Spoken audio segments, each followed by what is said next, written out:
Пред да почнеме со овие наши теми, односно темата што мислев дека споделам со вас, драги пријатели, ме вознемири една вест на нашиот премиер кој скина една таква неверојатна зелена, која не се однесува само на луѓето што ги изврга, туку на карактерот на нацијата која води. Но такво незнаење, екземпларно, должни сме некако да реагираме, на некој начин да споделиме некакво заеднички заклучок околу тоа. Именно тој во некој повод, немам каков повод, му се виде незгодно одењето на младите луѓе од Македонија, тоа наше современо печалбарство. И една сосема недозволена изјава следеше во смисла на дека тие се најголем дел од нив се маргиналци кои, и замислите, авангардните либерали, појма нема што зборува, ги завеле со некакви ветувања за подобар живот тамо, а за лош живот овде. И дека тие луѓе со пропаднати животи во основа одат надвор, мислејќи дека ќе најдат подобар живот, подобри шанси за живот. И со меѓу нив има некоја мала маргина на можеби успешни прикрасни. Сега, знаете што, тоа е изјава од човек кој треба да ја води оваа држава, а кој нема појма за што збори. Прво е морално недопустиво за човек кој горе-долу не видел зорд во својот живот, кој татко му обезбедил работа, да ги изврега овие луѓе кои имаат вистински зорд во своите и тешкоти во своите реализација на своите животни соништа и патишта, правејќи ги пропаднати животи, правејќи ги маргиналци кои ќе завршат во соби со цимери и кои потоа, нели, понижени ќе се вратат назад, освестени, веројатно, за печалбата. Тоа прво е недопустимо, тој морален аспект. Меѓутоа, можел да праша, например, можел да ја праша онаја негована советничка Кракамишева, таа бар даде помека изјава дека луѓето одат надвор поради љубов. Видете, изгубени и неа, ама барем по мека изјава од незиниот премиер.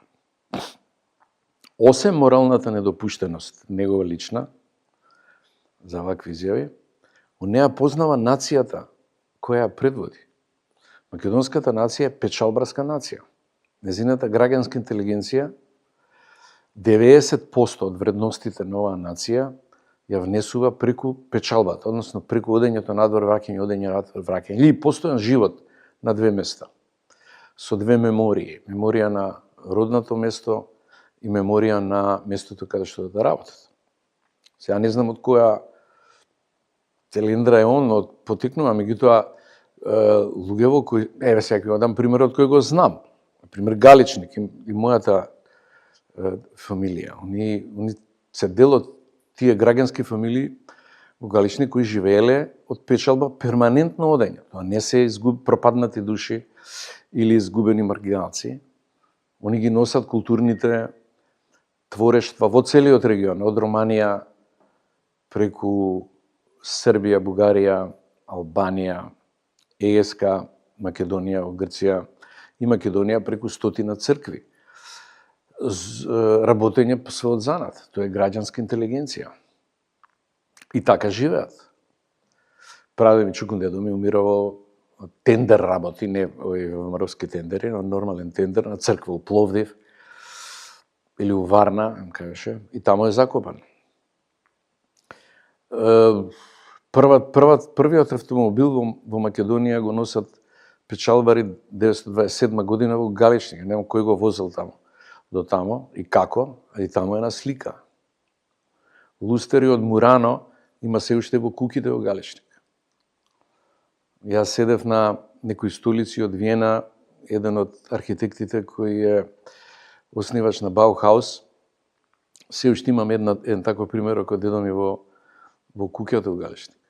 И сега, целата 90% од вредностите на граѓанскиот свет во Македонија го го носат печалбарите. Овие кои овој ги означи како изгубени души, пропаднати животи и маргиналци кои завршиле со ова со цимери.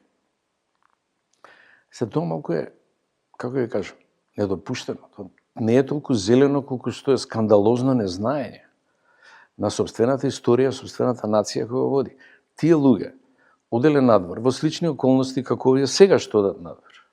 Тоа е немање шанси да работат во Македонија од различни причини, заработка надвор, тежок живот, немал татко мајка кој можел да му го намести местото да продолжи овдека без зорти и тешкоти. И сега тоа така да се изврега, онака успат, бам-бум, затоа што не му се свигало тоа што оделе надвор и што не се враќале назад, е простачка варијанта на политички говор. Но што се прави тоа? Премиерот може во целината на своето незнаење да го праша својот гувернер, меѓу другото, колку пари од овие изнемоштени лица, како ги оцени маргиналци и изгубени души, да доаѓаат месечно во Македонија и колку фамилии живеат од тоа во Македонија, која се граничи на фактички за пропадната економија под негово владење. Па ќе ми бидат појасни тие бројки и влијанието на гастарбајтерските пари на овие луѓе што отишле таму и што се борат за себе и своите фамилии во Македонија и за македонското граѓанство.